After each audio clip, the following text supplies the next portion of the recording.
पहाट झाली, माणिक झोपेतून उठला. बाहेर पाहिले, 2 बैलांपैकी एकच बैल दिसला. अगं माझा एक बैल कुठं गेला असेल?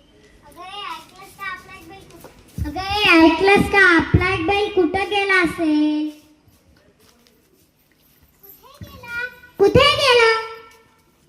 चल आपण दोघे सगळीकडे शोध घेऊ. माणिक व माणिकची बायको हिराबाई ते दोघे सगळीकडे बैलाचा शोध घेतला. हा पण आपला बैल नाही.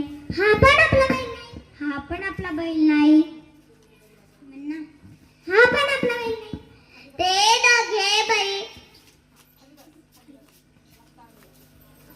आता बाया माझा एक बैल कुठे गेला? किती गुणाचा, किती चांगला, किती काम करायचा.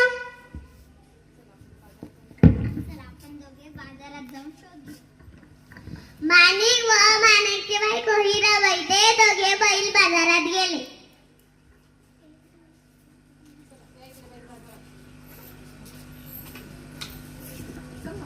तू इकडे शोध. मी इकडे शोधतो. अहो हा बघा आपला बैल. हा आपलाच आहे. नाही हा बैल माझा आहे. ते दोघे भांडू लागले. नाही हा बैल आमचाच आहे. नाही हा बैल आमचा आहे. हिराबाई चतुर होती. तिने बैलाचे डोळे हाताने बंद केले आणि चोराला विचारले, बैलाचा कोणता तोला उजवा आहे ते सांग. बरोबर सांगितले तर बैल तुझा. उजवा नाही डावा नाही उजवा. एकच सांग ते पण बरोबर. उजवा.